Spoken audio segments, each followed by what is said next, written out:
Hello, friends, and let's get started. Mark closed the new laptop, feeling the spasm in his neck reminding him of itself.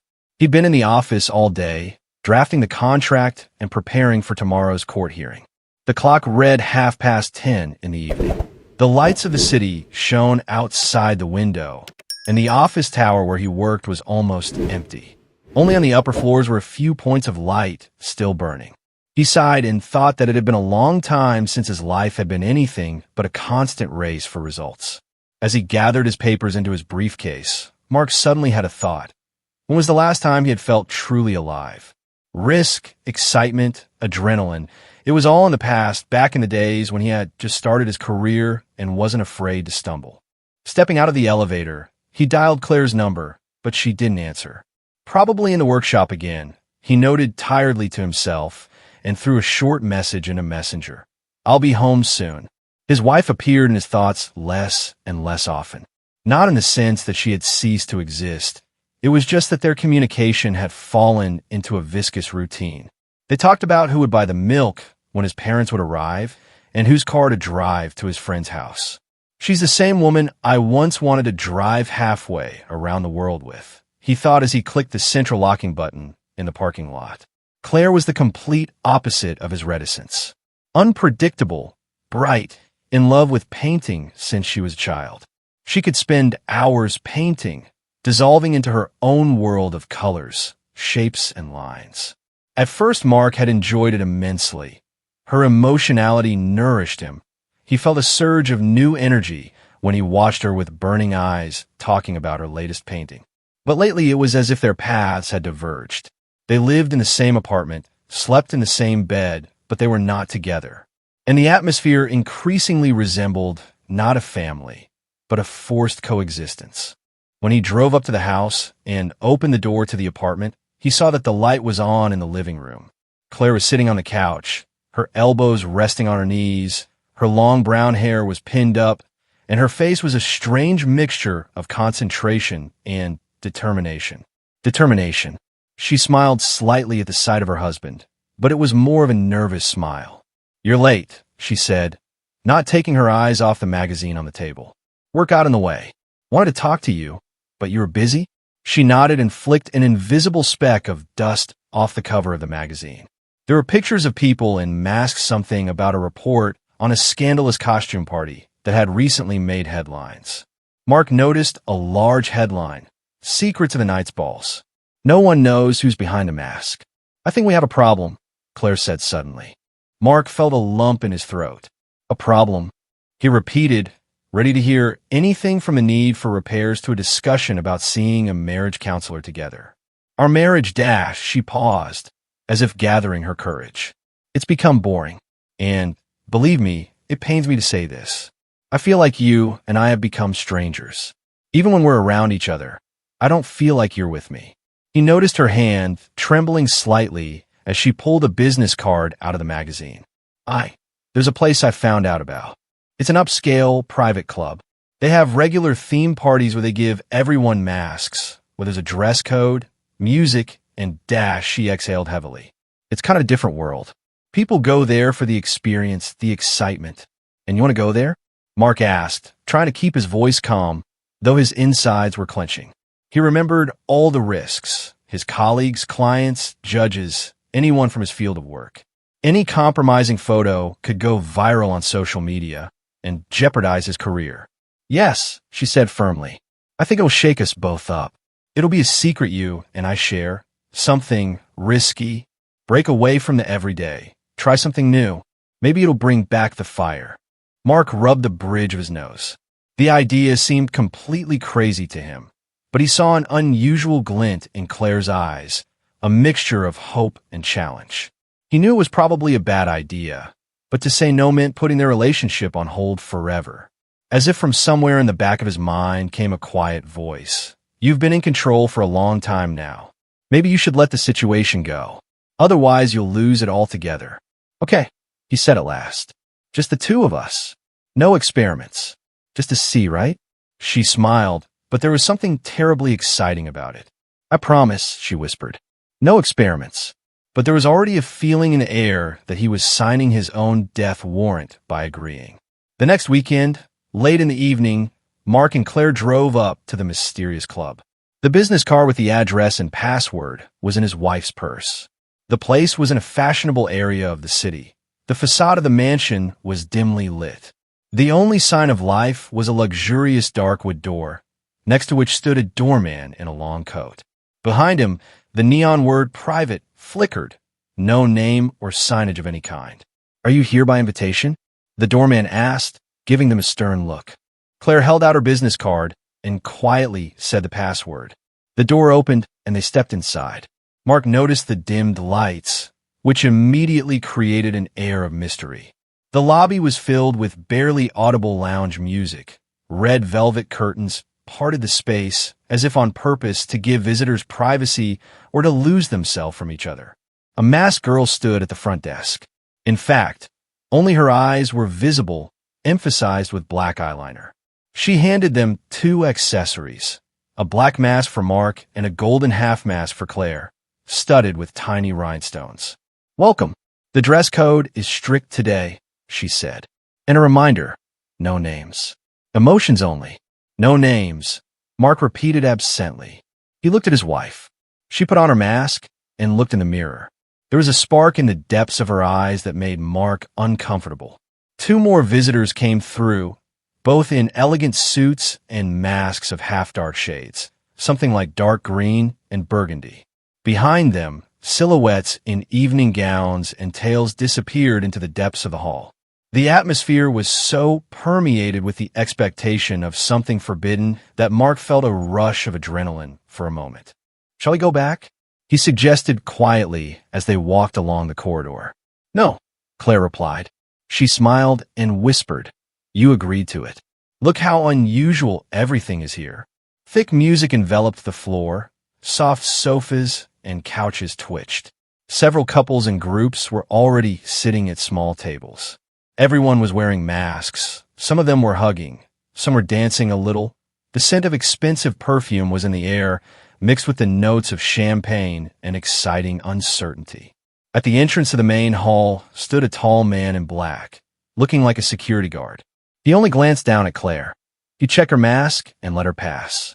Mark felt his pulse quicken for a moment, as if these people saw through them, realized that he was new here, that he was afraid of screwing up, afraid of opening himself up to something he hadn't grasped before. The room they entered was even more impressive. The floor was covered in soft carpet, and in the center was a stage with a dance floor illuminated by reddish lights. A group of masked men were moving to a track that sounded more like ethnic rhythm than electronic house. Around the bar counter stood those who preferred to just watch for now. Some smoked thin menthol cigarettes. Others drank cocktails, clearly having already crossed the threshold of sobriety. Inside, there was an atmosphere of sin and sensuality, of intertwined bodies and mysterious gazes. "Wow," Claire whispered. "It's like another world." She took Mark's hand and dragged him toward the bar. They ordered cocktails. Claire asked for something exotic with passion fruit. Mark took a more classic whiskey-based drink. He noticed strangers laughing nearby. They were all wearing masks. No one was presenting themselves, but it was as if flirtation, signs of attention, and light touches were already flying between them. "You have no idea how exciting this is," Claire said loudly enough to be heard. Mark flinched. She'd never talked about something like this directly, in public. Her words pulsed through his head, rousing the blood. He looked around. On the dance floor, several women and men pressed against each other, some unbuttoning a partner's shirt, some sliding their fingers around another's waist. Their gazes were burning, and their faces remained hidden. Looking at all this, Mark caught himself feeling a little dizzy, too, perhaps from the mixture of alcohol, music, and the almost palpable current of passion permeating the air. But at the same time, he felt that he was losing his footing. To him, who was used to a clear routine, this world seemed alien and frightening. He looked at Claire. She was dancing to the music with her eyes closed. She looked like she was about to fly off the ground. "Why don't we just sit somewhere?" he suggested, catching her arm. She opened her eyes and smiled. "Sorry, I got carried away." They moved aside, finding a small couch against the wall. Mark felt a certain uneasiness, while Claire was glowing with an inner light.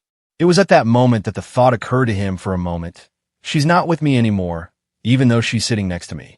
The thought was so strong that he set the cocktail aside and squeezed her palm tighter, trying to return the contact.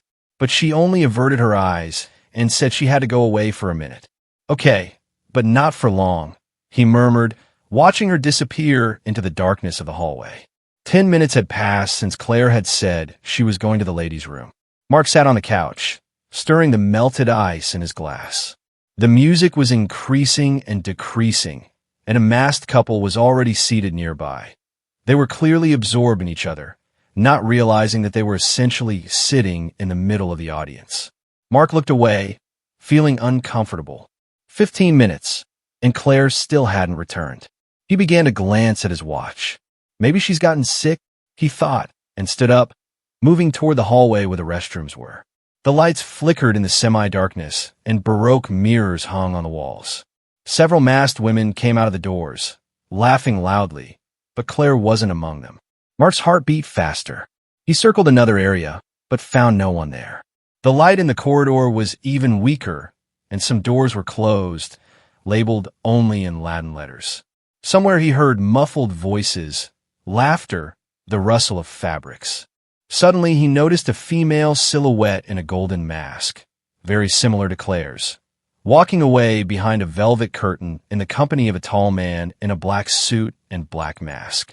Mark quickened his step, trying to get a better look at her. The silhouette was indeed almost identical to his wife's. Statuesque, slim hips, similar hair. But he couldn't be 100% sure.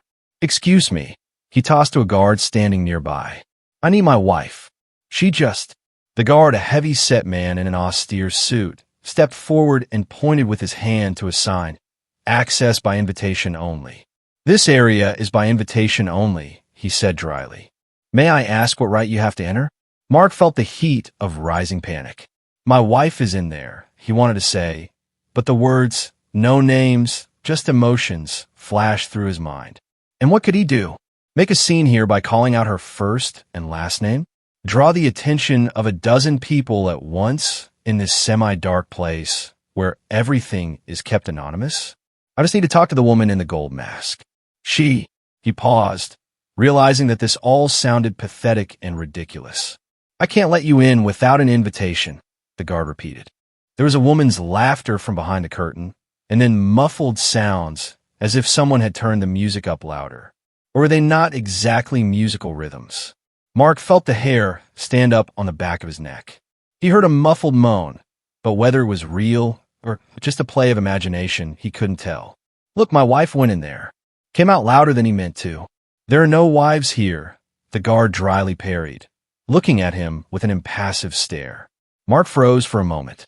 The curtain closed, and he saw only a golden glow on the floor. The silhouette of the woman disappeared into the depths of the room.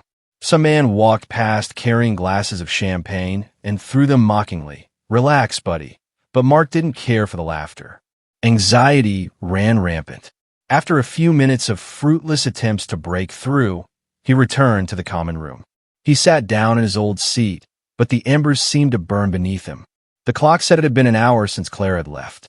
He looked for her in the hall, looked in the smoking room, even dared to knock on the door of the ladies' room, but there was no answer. All around, people were increasingly lost in a drunken and sensual frenzy. Mark's heart clenched like an iron vice. What if it's not her? He wanted to reassure himself. How many women here have a golden mask? But his memory tucked away the details, the same head fit, the same shoulder line, and the man who led her easily by the arm, as if she had not resisted. Another hour passed in agonizing suspense.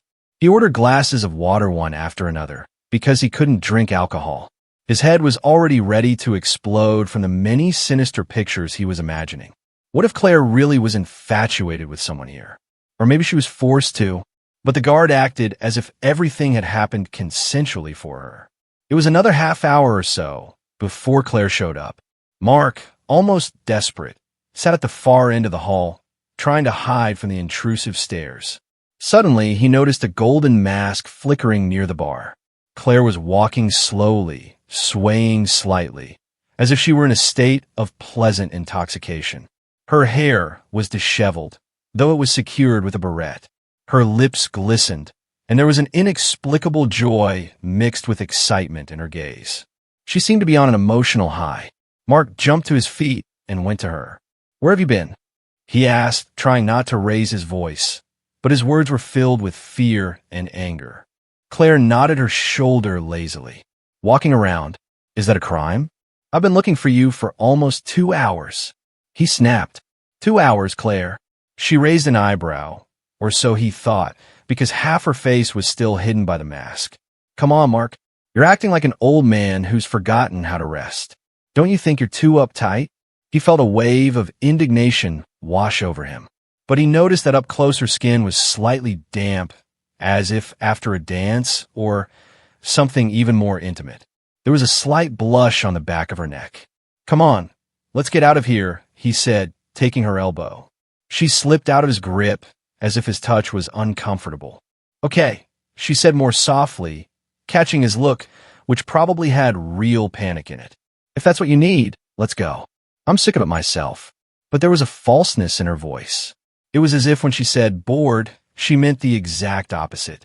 Mark felt his heart sink into his heels. He wanted to ask, "What were you doing there?" but also realized he might not be ready to hear the answer. The drive home passed in sepulchral silence. Claire stared out the window, leaning back in the car seat. Mark cast occasional brief glances at her. Her fingers twitched slightly, and her lips were open, as if after an ecstatic experience. He couldn't understand how she could act like everything was fine. "Do you want to talk?" he muttered when they got up to the apartment. "No." She cut him off and headed for the bathroom. He stayed in the hallway, listening to the sound of the water running. 1,000 thoughts swirled in his head. He tried to find a logical explanation for her behavior, but everything pointed to a simple truth. She disappeared to a party where there was uninhibited flirting and probably a lot more. She came back agitated, aloof, as if she wasn't even his wife, but a stranger he was seeing for the first time. Mark woke up to sunlight creeping in through the loose curtains. It was 9 in the morning, which was late for him. Normally, he got up at 7 to catch up on everything he had planned for the day. But last night, they'd gone to bed closer to 2, and his mind was buzzing with the events of the party. He looked to the side of the bed where Claire slept. She was breathing measuredly, as if she were having sweet dreams. Mark propped himself up on an elbow and marveled that his heart was still thumping inside. The memories of the nightclub, the fleeting laughter, the velvet curtain where someone had hidden, and then the return of his wife, who was as if switched. Leaning over, he noticed her leg peeking out from under the blanket. The curve of her knee, her thighs, the slight olive hue of her skin. And there, just above the knee, he saw a dark purple spot, the outline of which struck him to the core. It looked like the imprint of lips, the outline of an upper and lower lip, as if someone had sunk a kiss into it until it was bruised. His heart hammered so hard he felt a throbbing in his temples. He gingerly reached out and ran his finger over the imprint. The skin was hot, the bruise fresh. "What are you doing?" Claire asked suddenly, covering her thighs with the blanket in a sudden movement. Her eyes opened wide, and something like guilt or fear flickered in them. Mark couldn't find the words. He felt a wave of rage wash over him, but outwardly, it was as if he had lost the ability to scream. All emotion froze inside. "What is this?" he said, pointing to the edge of the blanket, where the unfortunate bruise lurked beneath it. She didn't answer. She just looked at him as if he were a stranger, then looked away. She got out of bed, pulled on a robe, and walked out of the bedroom without saying a word. In the silence, Mark realized that all his worst guesses had been confirmed. "It's the imprint of someone else's lips," his brain pounded. "Someone else's, not mine." But he continued to sit up in bed like a stooped man. He tried to keep track of his thoughts, but they raced like maddened horses. Anger, resentment, a sense of betrayal mixed with a kind of morbid curiosity. Who was it? Where did it happen? And why isn't Claire making any effort to justify herself? After a while, he went into the kitchen. Claire was making herself coffee without looking at him. He stood beside her and poured a strong espresso into a cup, but he felt he couldn't take a sip. His mouth was dry and his throat felt bitter. They stood in silence, each immersed in himself. And in that silence, rage screamed in his head. "All right," he said deftly. "I'll leave for the office. I've got things to do." She nodded, continuing to stare out the window. He didn't know what to say, so he just walked out. The silence that hung between them was more eloquent than any words. It was the point of an emotional explosion in the silence. A bruised lip confirmed the fact of physical intimacy with someone else. Mark returned to the office and plunged headlong into work, or rather, tried to. But the thoughts of what had happened did not let go. He felt a cold resolve growing inside. He's a lawyer. He's used to gathering evidence. And if someone decides to cheat him, he should be able to get to the truth. The first thing he did was contact a trusted acquaintance who was a socialite and had connections in the security services. Without going into details, Mark explained that he needed the guest list of the club that night. The acquaintance was surprised at first, but promised to help. A couple days later, he sent an encrypted file. That same evening, Mark received the document. After running his eyes over the list, he realized that it contained people from high society. Businessmen, politicians, artists, show business stars. There were a lot of names, and naturally they were partly hidden under pseudonyms or initials. But some surnames were quite recognizable. However, that was not all. He remembered seeing CCTV cameras in the club. And sometimes in places like this, they did keep footage for their own safety to resolve conflicts. He called his contact again. He shook his head, saying it would be harder to get the video. But Mark insisted, offering a serious sum of money. A week later, he received several files on a flash drive. They were without sound, but in good quality. Mark turned on the first file on his laptop at home when Claire wasn't around. It was footage from the common room where they sat, laughing, drinking cocktails. Then the camera switched to the hallway leading to the VIP area. And that's where Mark saw a figure in a golden mask. She was standing next to a tall man in a black suit. And then the second man, a little shorter, but with shoulders, approached them. Claire took off the mask, and the footage shows her face perfectly. She laughs, throws her head back. The men are standing next to her, one stroking her neck, the other whispering in her ear. And she looks happy, excited, not the least bit embarrassed. Mark's breath caught. He stopped the video, trying to pull himself together. But a searing pain pierced his heart. He realized it was only going to get worse from here, but he couldn't help but watch. He pressed play.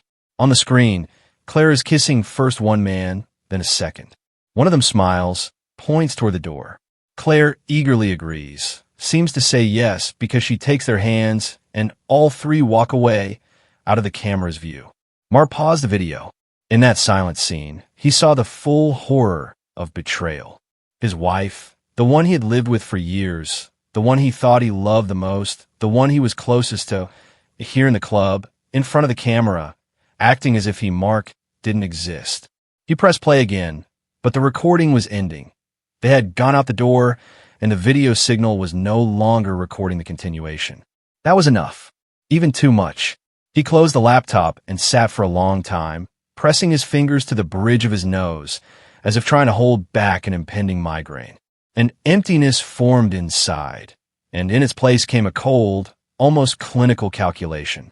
He's a lawyer, and now he has all the evidence. The next morning, Mark got up earlier than usual. He got ready, dressed in his best suit, ironed his breastplate. When he looked in the mirror, he saw a stone-faced man with a faded look. Claire was still asleep. He threw on his jacket and walked quietly out of the bedroom. He had a long day of work ahead of him in court. But before that, he had one important thing to do. In his office, he dialed the number of his colleague, a family lawyer. He answered. Mark dryly outlined the situation and asked him to prepare the divorce papers. No scandals, no unnecessary stories, but with a clear wording, irreconcilable differences. The lawyer was surprised, but didn't ask any questions. In the afternoon, when Mark was on his way back from the meeting, he received a call from the same colleague informing him that the documents were ready. He could sign them today. Mark did not hesitate and replied, "I will sign them and file them with the court tomorrow." On the way home, he pondered, should I tell her myself or just present it as fact? But remembering how Claire had been looking coldly through him lately, as if he were nothing, he chose the second option. Enough words, It was already clear. By evening, the papers were in a folder. When Claire entered the apartment without looking at her, he handed her the folder, which contained the official divorce papers. She turned visibly pale, but didn't make a scene. She just asked, breaking down, "Mark, is this a joke?" "No, but we said we want to shake up our marriage. We want to bring back the passion." "I've seen the video," he interrupted coldly. Two men, a hallway, the golden mask. She dropped her gaze, as if afraid of him. "You've got it all wrong. It was just a game I wanted." "Shut up," he cut her off. "Now I know what you wanted, and I don't need it." He stood straight, level, as if in court. The callous gleam in his eyes said he had already passed judgment. Claire burst into tears, trying to play off some sort of remorse. But there was no more room for pity in his soul. The next day, she received a subpoena from her lawyer. Mark wouldn't talk to her. He acted as if she didn't exist. Soon he published a column on a legal blog. Without naming names, he described the story of a private elite club where adultery and the destruction of families lurked behind masks. The article resonated because many people guessed what kind of place he was talking about. Journalists got involved. Rumors began to appear that among the guests was a high-ranking politician. It was at this party he was caught in a racy situation. The scandal began to heat up. People whose names surfaced rushed to justify themselves and claimed they had nothing to do with it. But a few details pointing to a specific time and club caused a stir. Anonymous sources confirmed that the organizers did indeed have camera footage, and that someone had already leaked some of it partially online. It all came crashing down on Claire like a snowball. Her friends looked away. The former art director of the gallery, where she was planning an exhibition, suddenly forgot about her talent. No one wanted to associate with a woman who was at the center of a scandal, tarnishing her reputation. 2 months passed. Mark hardly saw Claire anymore, although they still technically lived in the same apartment. She slept at a friend's house, sometimes came to pick up her things, avoiding direct contact. Scandalous discussions continued on the net. The yellow press savored the details of the mysterious night under the masks. Anonymous interviews, false stories of eyewitnesses. Although Claire's name was never mentioned directly, people who knew her by sight were quick enough to connect the facts. She tried to justify herself, telling acquaintances that it was all just a game. But apparently it was too obscene a game to be believed. The gallery that had promised her an exhibition quietly canceled the collaboration, citing changes in the schedule. Other art spaces preferred not to take any chances. When Mark received the court summons to finalize the divorce, he felt neither joy nor sadness, only relief that the nightmare would soon be over. On the day of the hearing, he arrived at the courthouse in advance. He made his way to the courtroom, where a couple of lawyers and a few people were already seated, waiting their turn. Claire had come too, but she kept her distance, accompanied by her own friend. Their gazes met for a moment. He saw pleading and bitterness in her eyes, but everything inside him was frozen. The procedure went quickly. The judge ran his eyes over the documents, made sure that the parties agreed to the divorce. He asked about the division of property, and Mark, without looking up, said they would settle it according to the prenuptial agreement. Claire nodded too, and, as if to put the finishing touches on the matter, the judge announced that their marriage was dissolved as of this moment. On the way out of the courtroom, Claire tried to talk to Mark. "I'm sorry. I don't know what to say. Things got out of hand somehow. I didn't mean to ruin everything. I meant to, I don't know." He looked at her, and there was no hatred or forgiveness in his gaze, just emptiness. It didn't matter anymore. She bit her lip and shook her head. Then she walked quickly away, as if she were afraid of crying in front of everyone. Her friend followed, trying to comfort her. Left alone, Mark saw a reporter with a camera trying to take pictures outside the courthouse, probably trying to get a story about high-profile divorces. He wanted no part of it. With a quick step, he walked past, adjusting the lapels of his jacket. Once outside, he breathed the air of freedom. He took off his wedding ring and put it in his pocket. He looked up at the sky. It was a clear day, but it seemed to him that everything was colored gray-brown. It felt like the aftermath of a hurricane when everything around him looked the same, but inside it wasn't. He moved on down the sidewalk, amidst the bustling stream of people, feeling strangely devastated. That's it. The masquerade is over, he thought with bitter irony. The brief experiment designed to shake up the marriage had come at too high a price. And now that it was ruined, he couldn't even be angry anymore. All that remained was the feeling that he had weathered the storm and come out alive, albeit broken. That same night, he finally deleted her number, all the photos and correspondence they had shared. Among the last messages was the short, "I'm sorry. I'm so sorry," she'd left him a week ago. He looked at the smartphone screen and calmly erased that message without replying. The friends he talked to were mostly supportive, but some asked him if what he'd done was too cruel. Mark shrugged. She chose emotion. I chose consequences. That became his short, cold mantra. Soon the rumors died down. New scandals replaced old ones, and the town moved on to discussing other high-profile stories. But for Mark, the night under the masks remained not just a memory, but a painful lesson. Never play with what you're not ready to lose. And Claire, perhaps someday, she'll find her way, but without him. Mark walks out of court, removes his ring, walks out into the crowd. The masquerade is over. And that's where today's story ends. Thank you for watching to the end. If you enjoyed it, don't forget to like and comment. We'd love to discuss this story with you. See you in the next video.